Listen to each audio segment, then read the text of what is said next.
Rampe. Reicht. 20 Minuten Podcast über uns erstmal, weil dieser Podcast ganz neu ist. Und genau, er trägt den Titel Rampe reicht.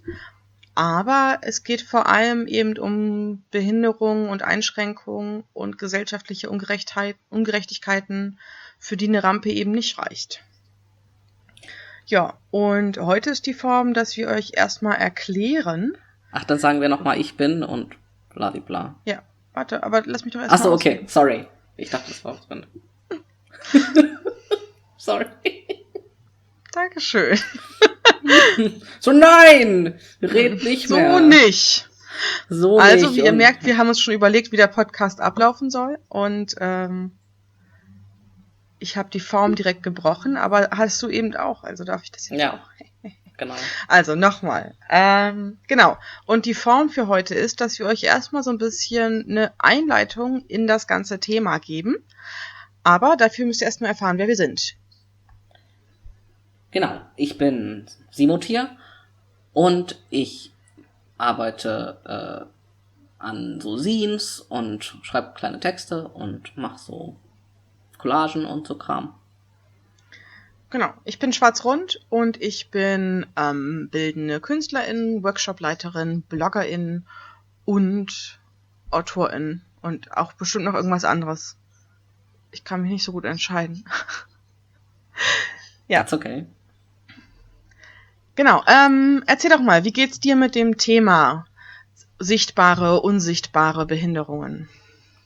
Ja, es ist ein komplexes Thema, auf jeden Fall.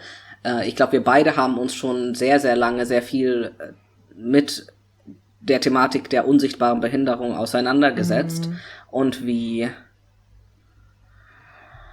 schwierig es ist. Also es ist ja auch manchmal ein Privileg, weil da muss man sich nicht immer sofort outen als behindert, aber meistens ist es unglaublich nötig, das zu machen, weil es eben überall Barrieren gibt.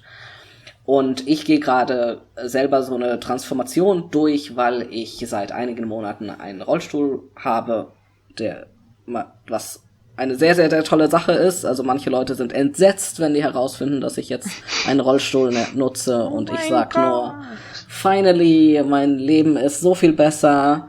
Ich bin beweglich und fühle mich wieder wie ein Mensch, der an der Gesellschaft teilnehmen kann.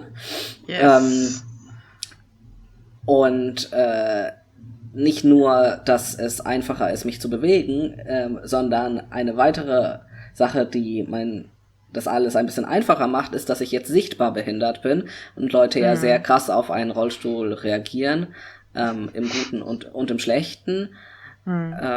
Und ich nicht mehr eigentlich mich gar nicht erklären muss, weil Leute sehen Rollstuhl und sind so, oh, ist ja klar. Die Rollstuhlbedürfnisse. Genau. Obwohl es ja gar nicht klar ist. Also ja, genau. Da kommen noch so Sachen dazu. Ich kann ja laufen und das ist auch eine Angst, die ich ständig habe, wenn ich unterwegs bin und dann aufstehe. Was mir tatsächlich noch gar nicht passiert ist. Also noch nie gab es irgendwie Ärger. Obwohl ich das aus so Behinderten-Communities sehr gut kenne, dass da oft blöde Sprüche kommen und so. Toi, toi, toi, also so, ich mache 3 Kreuze, ich habe noch Glück gehabt, aber es ist halt eine neue Angst, so mit der Sichtbarkeit. Genau. Ja, möchtest du ein bisschen was zur Unsichtbarkeit sagen, weil das ist ja sowas, was bei dir gerade sehr viel Thema ist, dieses sich erklären müssen. Genau, also ich habe halt schon, seitdem ich denken kann, verschiedene chronische Schmerzen, die vor allem an der Skoliose liegen. Das habe ich gerade super seltsam gesagt, das Skoliose. Und dass die halt eben nicht behandelt worden ist bei mir. Und genau, also ich habe halt trotzdem mich immer so irgendwie durchgekämpft, sowohl durch die Ausbildung wie auch durch halt das Studium. Für mich ist halt Sitzen super, super, super schmerzhaft, weil bei mir ein Knochen verlängert ist, der dann die Wirbelsäulenschmerzen noch verstärkt. Und im Studium, erschreckenderweise, ist Sitzen ein großer Teil deines Tagesablaufes. Ja. Und die Stühle in Unis sind nicht wirklich für Menschen gemacht, sondern für, weiß ich nicht, Roboterpos oder so. Genau. Und in der Arbeit ist es halt genauso, wenn ich jetzt zum Beispiel im Theater sitze, um zu schreiben oder in Cafés. Bei allem Möglichen muss ich ständig sitzen. Und Sitzen gilt ja so als entspannteste Daseinsform in der Öffentlichkeit, was Ja. halt für mich super schmerzhaft ist. Und ich habe jetzt halt so ein Kissen zum Beispiel, das ich immer mitnehmen muss. Weil wenn ich das Kissen benutze, habe ich abends nicht unglaubliche Schmerzen und krampf nicht im Bett rum, sondern habe vielleicht sowas wie einen Feierabend tatsächlich. Genau, und halt diese Sache mit dem Fahrstuhl. Ich bin halt eine fette Person und Leute sind sauer, wenn ich den Fahrstuhl benutze. Das kennst du ja auch noch von früher. Ja. Und sind da auch sehr... Also lustigerweise sind es fast nie RollifahrerInnen, die sich beschweren. Es sind meistens die Begleitpersonen von RollifahrerInnen, die sich beschweren. Ja, das glaube ich sofort. Und dann halt immer sehr direkt im Sinne von, du, fügen Sie hier feindliche Beleidigung ein, könntest doch auch die Treppen nehmen, das würde dir doch gut tun und so. Das ist großartig, wenn man das jeden Tag nutzen muss, mehrfach. Ja. Und jedes Mal überlegt, habe ich jetzt heute Abend lieber Schmerzen, aber für mich dafür psychisch okay? Oder habe ich keine physischen Schmerzen, aber muss dann die Beleidigungen halt irgendwie prozessieren und verarbeiten? So oder so hatte ich am Ende des Tages keinen Feierabend. Jetzt habe ich einen Koffer, also einen Rucksack mit Rollen. Und Menschen dürfen nicht selbstbestimmt den Fahrstuhl benutzen, weil das könnte ja jeder Mensch sein, der sich diese Fahrstuhlleistung erschleicht durch Fettness. Das geht natürlich nicht. Aber Leute, die einen Rucksack dabei haben auf Rollen, für die ist es ein absolut undiskutierbares Menschenrecht, jederzeit den Aufzug zu benutzen. Und genau, deswegen habe ich jetzt immer diesen Rucksack dabei auf Rollen, was mir da dann quasi hilft. Es wird sichtbar, dass ich den Fahrstuhl brauche, wenn auch nicht aus Behinderungsgründen. Ja, aber du bist ja dann bestimmt eine ganz, ganz wichtige Businessperson. Genau, das ist halt Deine das Unterlagen sind so wichtig, dass sie unbedingt Fahrstuhl Das sind so fahren wichtige müssen. Unterlagen, dass ich sie nicht mal digital mit rumtragen darf. Es geht nur analog. Ich bin nämlich eigentlich Geheimagent aus dem Jahr 1920. Das ist sehr skurril. Und dann bin ich quasi auf einmal, naja, nicht sichtbar als behinderte Person, aber sichtbar als Person, die diesen Raum nutzen darf. Also komme ich irgendwie an Sachen ran. Und dann fahre ich mit dem Ding in die Uni und auf einmal geht dann da halt der Scheiß los. Fährst du auf Reisen? Bla bla bla. Wo geht's denn heute hin? Oder so völlig platt. Du bist ja immer mit diesem Rollrucksack unterwegs. Hast du denn so viele Dinge, die du mitnehmen musst? Oder? Wow. Und es ist so... Und das sind auch ProfessorInnen, die das machen, ne? Also die unterrichten dann zum Thema Behinderung und danach rasten sie völlig aus, weil ich es wage, mein Gepäck auf Rollen zu transportieren. Und da werden halt auch keine Grenzen akzeptiert. Also selbst wenn ich dann sage, das ist wegen einer Behinderung, wird gefragt, wegen welcher Behinderung. Und ja, das ist, wow. Es wird halt rumdebattiert, ob das denn jetzt sinnvoll ist, wie ich mit meiner Behinderung umgehe. Das finde ich eigentlich am lustigsten, dass Leute mir dann erklären, dass ihre Rückenschmerzen schlimmer werden bei einem Gegenstand, den sie ziehen. Ja, weil alle Rückenschmerzen gleich sind. Der Rücken ist ein sehr kleines Organ, das nur auf eine Art krank sein kann, muss man dazu wissen. Auf die absolut gleiche Art. Es ist auch, deswegen studiert auch niemand, weil es fürchterlich langweilig ist. Es gibt bis jetzt weltweit nur eine anerkannte Rückenkrankheit, ja. Es ist, genau, aber das ist so mein Blick auf sichtbar, unsichtbar. Desto sichtbarer ich bin, desto mehr quatschen Leute mir da aber auch rein, so. Ja. Und am meisten belohnt die Gesellschaft eigentlich, wenn ich draußen unsichtbar rumlaufe und dann zu Hause unfassbare Schmerzen habe, so. Und das halt eine Scheißrechnung. Ist es auch, weil das ist ja dieses, du sollst es den anderen, die mit dir Räume teilen oder die Öffentlichkeit teilen, die sollen keine unangenehmen oder schlechten Gefühle dabei haben, zu sehen, dass du irgendwelche Hilfsmittel benutzt. So wären alle viel glücklicher und es ist ja irrelevant, was das mit dir dann macht. Ja, das sieht ja keiner. Ja. Also solange ich halt keine Rücken... Also wenn ich dann halt Schmerzen draußen habe, sind auf einmal alle völlig schockiert. Und sind noch überforderter? Und Also noch überforderter, das haben wir ja auch schon zusammen erlebt. Oh ja, oh ja. Und ich verstehe es, ne? Ich verstehe das. Ich sitze halt nicht da und sag Aua, sondern wenn man bei mir einen Wirbelsäulenkrampf mitkriegt, ich verstehe, dass das emotional krass sein muss. Also ich verstehe es auch irgendwie nicht, weil ich habe literally Wirbelsäulenkrämpfe und arbeite weiter, weil ich das so gewohnt bin, dass mein Körper rumzuckt und ich weine, während ich irgendwie Kram mache.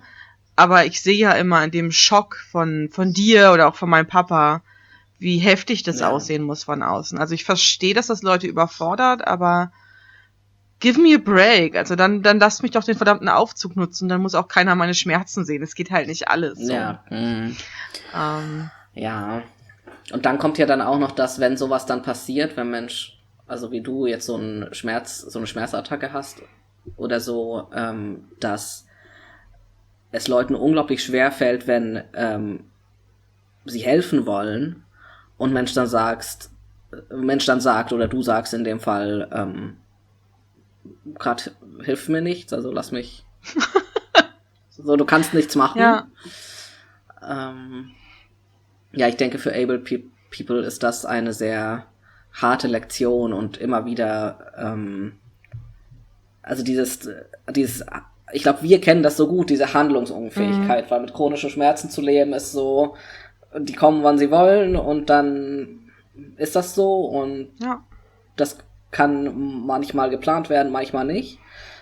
Und wir kennen das alle, wie es ist, handlungsunfähig zu sein, sag ich mal. Ich habe früher mal gedacht, dass abled people versuchen, Behinderungen oder chronische Schmerzen outzusmarten. Also damit meine ich so klüger zu sein, wie die chronische Schmerzen oder die Behinderung. Ich glaube mittlerweile da nicht mehr dran. Ich glaube, die wollen eigentlich behinderte Leute outsmarten, also klüger sein wie die.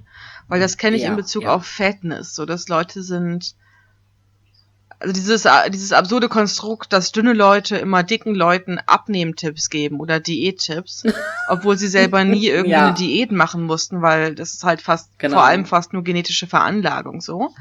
Halt 50. Who made you an expert? Genau, während ja dicke Leute tatsächlich meistens von Kind an irgendwie mit jedem Diätkonstrukt zugeballert werden. Genau. Ich kann bis heute irgendwie die Kalorienzahlen von fast allen Produkten aufzählen, weil das einfach so drinne ist in meinem Schädel. Und dann kommt irgendwie je Mensch an und erklärt mir das. Aber ich glaube, das ist halt diese Idee von, dass sowas so krass individualisiert werden muss. So eigentlich braucht die Welt keine dicken Menschen, wenn wir ihnen nur gut genug erklären, wie sie nicht mehr dick sein müssen. Und ich muss mich nicht damit beschäftigen, dass mein Körperbild irgendwie scheiße ist von anderen Menschen, weil das sind halt so persönliche Verfehlungen. Ja, und das ist viel einfacher damit umzugehen, als mit es könnte eine Sache sein, die viele Leute betrifft und vor allem, dass halt die systematische Diskriminierung das Problem ist und nicht die Leute persönlich. Vielleicht ist das auch das Ding mit deinem Rollstuhl. Vorher war das halt... Wie meinst du das? Naja, vorher war das halt so, ja, Sima geht's halt nicht gut. Aber Punkt. Ja. Und jetzt ist es halt so ein, ach so, aber Sima ging es tatsächlich auch unter anderem nicht gut, weil die Gesellschaft dir einfach nicht das gegeben hat, was du brauchst. So. Ja. Das ist ja eine Versinnbildlichung letztendlich auch davon, ne? So ein Oh, das stimmt, ja, weil viele mit unsichtbaren Behinderungen kennen das ja auch, dass wir, wie du vorhin meintest, mit den Schmerzen dann abends zu Hause aushalten oder mit diesen, wir nehmen Medis, nutzen irgendwelche Wärmepads oder Kissen und haben irgendwie ein spezielles Sofa oder einen speziellen Sessel, auf dem wir sehr gut sitzen können, oder geben ganz viel Geld für spezielle Schuhe aus, damit es einfacher ist. Ganz viele solche Sachen, die nicht sichtbar sind, die aber sehr den alltagsbestimmend sind und teilweise sehr ins Geld gehen und ohne die wir nicht nicht klarkommen würden oder teilweise auch nicht überleben würden. Aber es sind halt noch immer Sachen, die Leute, glaube ich, so abschreiben können als Lifestyle-Entscheidung, weil das du ja von deinem eigenen Geld gekauft hast. Ja. Wenn sich sie mal den Lifestyle erlaubt, chronische Schmerzen zu haben, braucht sie mal halt auch den Lifestyle der Heizdecke so. Ja, genau. Während halt so ein kassenärztlich bewilligter Rollstuhl, ne, das ist fast wie so ein Dokument. Das ist jetzt so ein verbrieftes It's real. Ja. Ja. Es macht es sichtbar, aber auch dazu noch offiziell. Offiziell, genau. Offiziell sichtbar. Staatlich geprüft behindert quasi. Genau. Also sogar mehr als jetzt ein Behindertenausweis, weil den Behindertenausweis, das muss ja auch vorgelegt werden. Ja. Der auch geholfen hat. Also ich habe einen und das war schon so ein, okay, jetzt ist alles so ein bisschen einfacher, weil ich muss das nicht selber sagen, ich brauche einfach diese Karte vorlegen. Ja, aber der Rollstuhl dann, das ist eine ganz andere Art von Reaktion, die Mensch dann bekommt. Oder Nicht-Reaktion. Ich habe das Gefühl, es geht nicht ganz weg, aber es wird so ein bisschen weniger verhandelt, ob du denn jetzt wirklich die Behinderung haben musst, ja oder nein. Also es passiert natürlich weiterhin, das erleben wir auch zusammen, aber es wirkt nicht mehr ganz so nach einer individuellen Entscheidung jetzt dass du dich für diese schrecklich komplizierte Behinderung entschieden hast, was ja immer so ein bisschen das Dilemma mit meinen Arbeitgebern ist, so dieses, wir hätten ja so gerne schwarz-rund zum Thema Behinderung, aber muss sie denn so schrecklich behindert sein? Ja, genau, mit diesen ganzen Accessibility-Anforderungen. Ja, sowas wie, kann ich mich kurz irgendwo hinlegen? Schon macht das alles schon sehr kompliziert auf jeden Fall. Kann ich stilles Wasser haben? Diva. Ja. Ja, genau, aber darum wird sich so ein bisschen drehen hier, dass wir uns Themen ein bisschen genauer anschauen, das versuchen mit euch zu teilen und genau, hoffentlich mit der Zeit dann, also in der ersten Staffel noch nicht, aber auf jeden Fall in der zweiten Staffel dann auch Gäste haben werden. Da haben wir Genau, also sorry. Genau, da haben wir aber einen ganz klaren Anspruch. Magst du da was zu sagen? Genau, also erstmal haben wir uns vorgenommen, eine Staffel aufzunehmen, wo wir zwei über Themen reden. Wir haben sehr, sehr viele Themen gesammelt. Ich habe das Gefühl, da wird immer weiter auch noch was dazukommen. Und die Staffel wird 8 Folgen lang sein, sodass wir schon mal so ein bisschen so eine Basis aufbauen können. Und dann möchten wir Expertinnen einladen, und mit Expertinnen meinen wir Leute, die halt selbst betroffen sind und durch ihre Erlebnisse in der Welt halt die Expertinnen sind von ihrem eigenen Leben. Und um dies zu ermöglichen, brauchen wir finanzielle Unterstützung, weil wir möchten diese Leute auch bezahlen. Gerne würden wir auch selber bezahlt werden, aber das tun wir mal so an zweiter Stelle. Vor allem möchten wir die Gäste und Expertinnen, die wir dann einladen, bezahlen können. Und dies könnt ihr unterstützen, indem ihr uns Geld gibt über Patreon. Genau, das geht auf Patreon. Das ist dann patreon.com/user/rampereicht. Und da könnt ihr monatlich was geben. Wir werden auch noch 2 weitere Bezahloptionen unten reintun.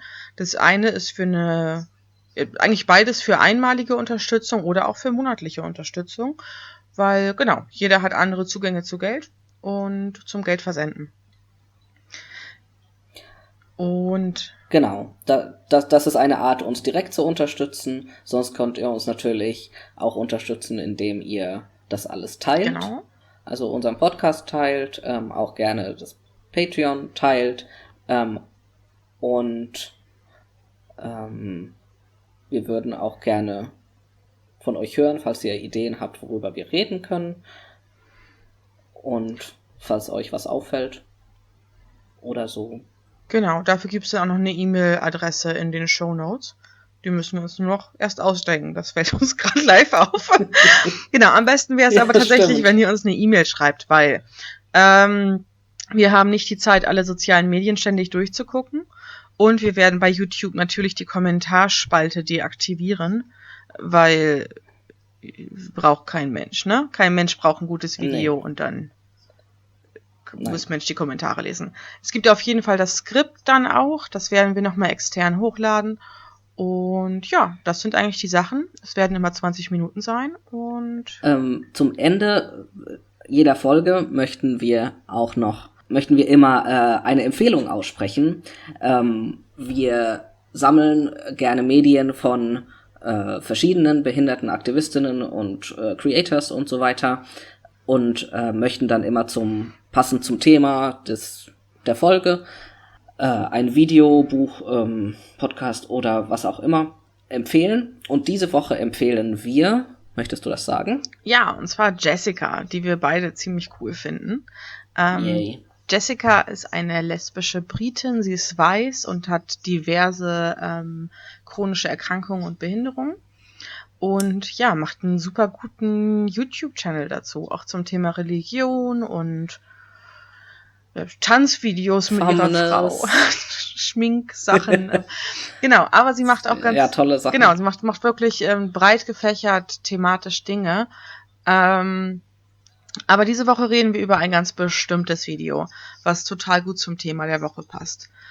Und zwar hat sie da berichtet von einem Online-Diskurs zu einer Aktivistin, wo du den Namen besser aussprechen kannst wie ich, glaube ich. Ich weiß aber nicht. Shanna. Ist auch irrelevant. Die ist eh nicht so richtig cool, deswegen sagen wir es jetzt einfach nicht. Genau. Aber das Ding ist, sie empfehlen wir nicht. Genau, wir empfehlen nicht die Aktivistin, wir empfehlen aber, dass Leute nicht scheiße zu ihr sind, weil sie hat quasi gesagt, dass sie eine Behinderung hat, die nicht sichtbar ist und wie sich das auf ihr Leben auswirkt. Und daraufhin hat das Internet so reagiert, wie das Internet reagiert, nämlich nicht mit Liebe und Applaus fürs Outing, sondern indem Leute alte Videos durchgegangen sind, um zu beweisen, dass sie diese Behinderung ja gar nicht haben kann. Und darauf hat Jessica eine großartige Antwort gefilmt, wo sie erklärt, warum es eigentlich irrelevant ist, ob jemand das faked oder nicht, dass du immer der Community schadest, wenn du Diagnosen in Frage stellst und nicht sichtbare Behinderung irgendwie denunzierst. Und genau, schaut euch Jessicas Video dazu an und auch alles andere von Jessica. Ja, Jessicas Videos sind auf Englisch. Mit Untertitel, der übersetzt werden kann. Sehr empfehlen wir auch eine ganz tolle Reihe, die sie neulich gemacht hat über Mobilitätshilfen. Ja. Sehr informativ und berührend. Ja, mit einem sehr guten Ende. Wir brauchen alle gerade gute Enden. Genau. So, und so kommen wir zum Ende der allerersten Folge von Rampe reicht. Yes, wir sind krank, verrückt, behindert, queer, trans, in Essen verliebt, migriert und dieser Podcast ist es auch.